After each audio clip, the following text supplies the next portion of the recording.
Bonjour à tous, bienvenue sur Énergie Corse et à Gorsiga TV et quel plaisir aujourd'hui d'accueillir en plateau Adrien Souzini. Adrien, comment vas-tu? Ça va super, et toi? Eh ben ça va En impeccable. plus dans ces locaux magnifiques. Bon, effectivement ils sont tout neufs. Ils sont tout neufs. Tu inaugures les locaux avec nous Je suis le aujourd'hui. premier. Complètement. Il va y avoir beaucoup d'exclusivité.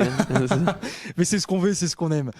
Alors justement Adrien, j'aimerais qu'on commence cette interview par tes propos pour que tu nous parles un petit peu de ton parcours musical naturellement et comment finalement tu as développé cette passion pour le chant. Ouais, moi cette passion pour le chant, comme c'est eu même après mes passages et tout ça, je te l'ai toujours dit, je le dis toujours, c'est je pense que je chantais dans le ventre de ma mère. Tu vois. Je chantais dans le ventre de ma mère, donc c'est depuis tout petit.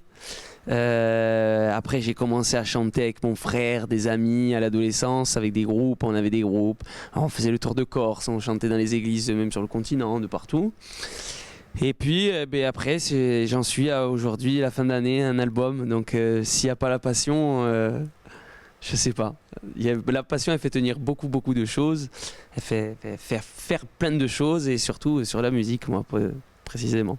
Alors, on en a parlé d'abord en off, c'est pour ça que je me permets aujourd'hui d'aborder ce sujet. Pour ceux qui ne le savent pas, tu as été victime d'une agression donc, en 2014, victime collatérale d'une fusillade qui a eu lieu sur l'île et qui t'a laissé paraplégique. Comment est-ce que finalement tu as trouvé cette force de continuer à poursuivre ta carrière musicale et aussi de te dire finalement de manière générale, je refuse que cette tragédie, c'est le cas de le dire, m'empêche d'avancer? Mais moi, comme on en parlait tout à l'heure, moi déjà, il n'y a pas de tabou. Il n'y a pas de tabou parce que c'est quand tu me fixes un tabou déjà que tu as du mal à accepter les choses. Moi, mon handicap, je l'accepte. Il n'y a pas de... C'est comme ça, je suis comme ça.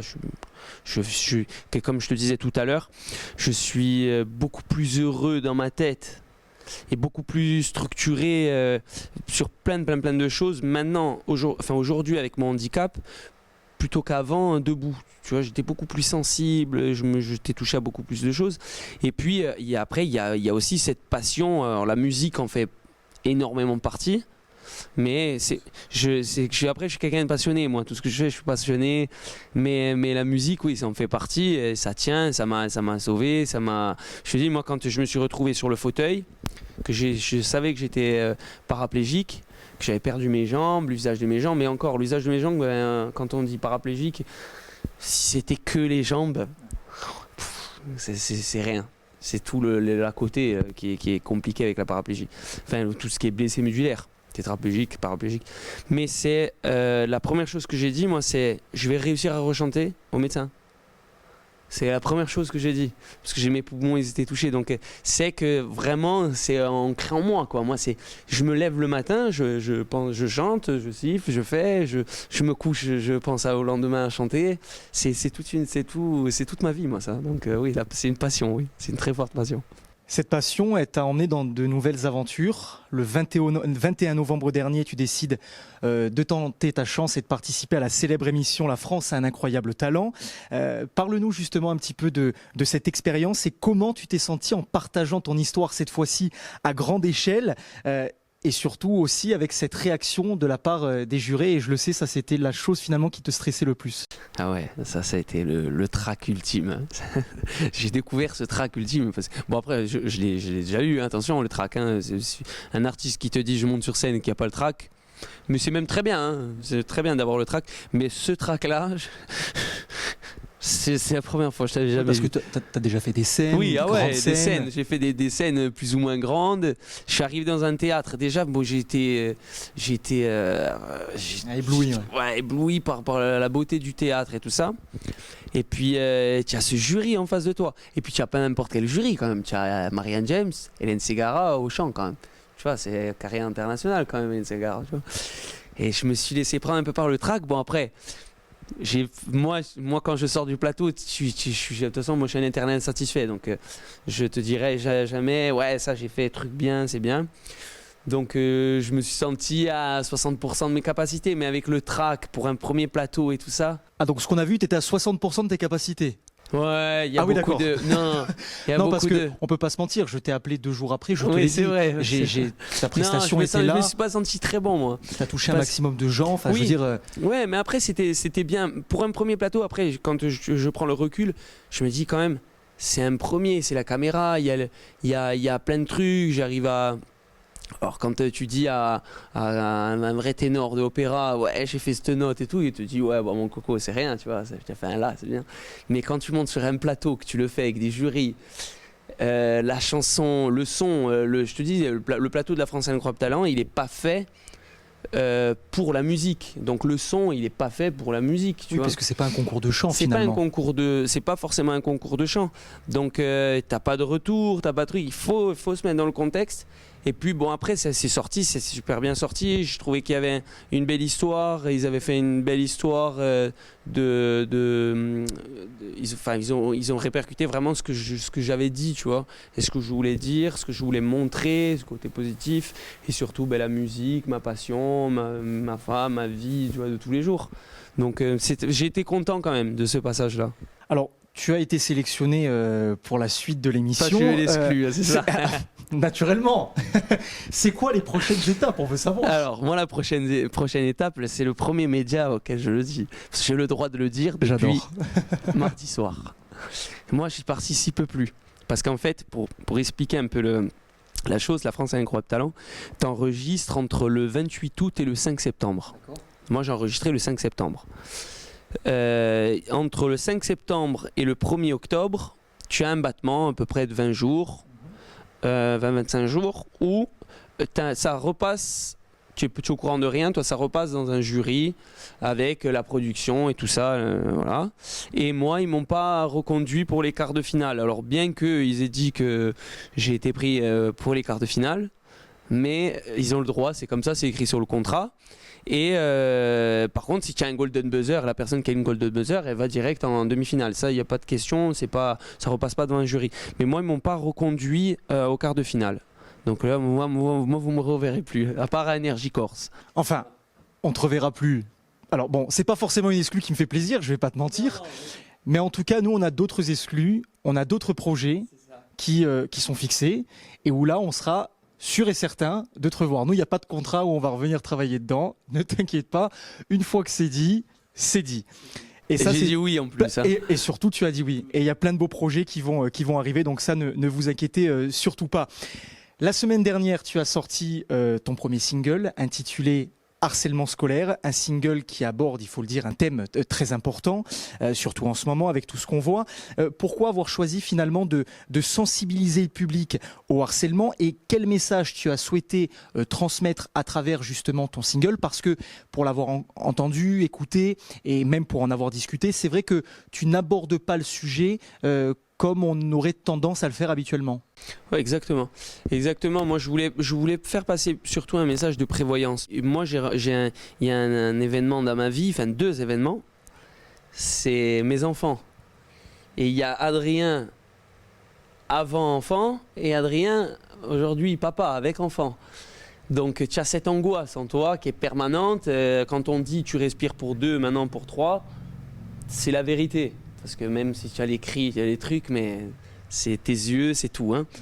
Et tu as cette angoisse-là, et moi, je me suis dit, en fait, c'est le moment en fait, d'en parler, de réfléchir comment faire. Et puis j'ai voulu être honnête aussi avec moi-même, et aussi passer un message un peu à tout le monde, de se dire, soyez honnête aussi avec vous-même, du fait qu'on a tous été potentiellement pour moi, un jour ou l'autre, harceleur. Le mot harcèlement, il est fort, et puis c'est bien qu'il soit fort pour marquer les gens, mais cette magagne qu'on ne connaît pas la limite, parce qu'on est adolescent, parce qu'on est petit, la limite on la connaît maintenant, parce qu'on est adulte, on est réfléchi, on est un peu plus réfléchi. Donc j'ai voulu faire passer ce message-là de prévoyance pour toucher le potentiel harceleur, le papa, le jeune papa ou le jeune maman qui va entendre ce titre, enfin ce message-là, de se dire regarde mon fils. Je vais sensibiliser. Je voulais sensibiliser, faire un message de prévoyance et toucher ça, tu vois. Et même sur ma première phrase, moi j'ai jamais été victime, mais j'ai voulu dire que moi aussi j'ai été potentiellement, excusez-moi, je vais être vulgaire, mais le con quoi. Tu vois, donc j'ai eu l'âge un peu bête, l'âge d'agir sans connaître. J'ai eu tort quelquefois, j'étais jeune tout comme toi. C'est ça la première phrase du titre, tu vois. Donc elle est forte, je voulais qu'elle soit forte, qu'elle soit prenante et annoncer la couleur directe, de pas me faire passer pour une victime, parce qu'en plus moi maintenant avec mon handicap, on peut dire ouais, j'ai été la victime. Non, j'ai pas été une victime, j'ai été aussi moi aussi bête à embêter les gens ou à rigoler ou à cette maille-gagne qui dépasse un peu les bornes. Mais maintenant, il faut que ça cesse parce que avec les réseaux sociaux déjà, à notre époque là, c'était pas pareil. Aujourd'hui, tu as les réseaux sociaux. C'est bien les réseaux sociaux, mais c'est excellent parce que ça fait vivre des projets, donc ça fait naître des projets, mais ça peut fracasser des vies aussi, et donc il faut faire attention. C'est ce message-là, s'il passe bien, j'ai tout gagné. Alors également un premier album en préparation avec des inspirations naturellement qui ont contribué à sa création. C'est un mélange de ballades corse avec des sonorités pop et de la variété française. Alors des styles quand même bien différents des uns des autres avec certaines similitudes et finalement tu as réussi à entreprendre ce travail d'aller raccrocher ces différents points pour donner un produit totalement fini et cet album en préparation avec nombre de singles qui arrivent. C'est ça. Moi, comme je te disais tout à l'heure, j'ai ma passion, moi, c'est sûr que j'ai baigné, j'ai grandi en Corse avec des sons de Petro Guelfucci et tout ça. Donc en même temps, je suis passionné de pop symphonique, pop opératique, donc tout ce qui est musique crossover du monde, donc Andrea Bocelli et tout ça. Et puis je me suis dit, en fait, amène quelque chose, réfléchis quelque chose actuel, parce qu'en Corse, de la musique corse actuelle, il n'y en a pas beaucoup, et un chanteur de variété française, parce que après c'est un défi aussi pour moi de montrer au grand public que je sais aussi chanter français. Est-ce que ça va, après il y a tous ces questionnements, est-ce que ça va plaire, est-ce que ça va pas plaire, et en Corse tu te sens à l'aise parce que c'est ton ADN, tu as grandi ici, tu es né ici, tu as écouté que du Corse toute ta vie. Et j'ai voulu amener ces petites sonorités, ces couleurs pop. Il y a même des sons, tu sais, tout ce qui est son de 808, ces grosses basses que tu retrouves dans la trappe. C'est fou, moi, quand au début, parce que moi, ce métier-là d'ingénieur du son et tout ça, je le maîtrise pas du tout. Donc quand je suis arrivé dans le studio que je parlais un peu chinois, moi, avec mon pote. Donc il est devenu un ami maintenant. Et au tout début, il me connaissait pas, tu vois. Il me dit, ouais, et quand je lui ai dit, tu vois, ces sons-là que tu entends dans tel son de SCH, il me dit, la 808, ouais, j'ai eu 808. Je la veux dans mes sons. Il me regardait avec des yeux comme ça. Je dis, ouais, je la veux dans mes sons. Et il me dit, mais comment, si tu retrouves ça dans la trappe? Je dis, non, tu vas voir. À tel moment, je te dis pas de mettre une rythmique trappe, mais ou de moi de faire de la trappe, parce que tu peux très bien mettre une rythmique trappe. J'ai certains sons avec une rythmique trappe, mais moi je chante en variété française, tu vois. C'est beaucoup plus large, beaucoup plus long. Et j'ai dit, je veux des trucs comme ça, tu vas voir, et mélanger des percussions soit assez pop rock et électronique. Et il m'a dit, vas-y, on s'est lancé dedans, et maintenant il m'en parle tous les jours, alors on fait ça, vas-y, on va venir de ça. Et on s'est laissé prendre par le jeu. Vous avez réussi à créer cette alchimie, justement. Ouais, et on s'est trouvé direct. On s'est trouvé très rapidement. Lui, il a baigné dans le rap depuis toujours, donc on n'était pas du tout dans le même monde. Pas du tout dans le même monde, pas du tout dans les mêmes passions. Et puis on s'est trouvé, et maintenant on appelle un regard, on se comprend, et on a hâte d'ailleurs, nous, de notre côté, de découvrir cet album. Adrien, juste rassure-moi sur un sujet, les dates pour fin juin sont bloquées. Je t'ai dit oui. Je te l'ai dit en début d'émission en plus. Tu nous donnes une exclue, on en donne une nous aussi. C'est ça. Naturellement, on aura le plaisir bien sûr de t'accueillir cette année sur la scène du festival Corsica Party. C'est pas un secret que le festival revient cette année bien sûr, mais voilà, on est vraiment très heureux de t'accueillir. En tout cas, merci aussi d'avoir été avec nous aujourd'hui, d'avoir répondu à nos questions. On va naturellement continuer à te suivre avec cette sortie d'album qui arrive, ces nouveaux singles aussi, et de les découvrir, nous tous ici présents. Et en tout cas, tu peux être sûr et certain qu'on sera derrière toi. Et encore une fois, merci. Merci de votre soutien, de ton soutien, de tes messages, parce que tu me lâches pas. Et merci à tous. Voilà. Merci beaucoup, Adrien. Merci à toi.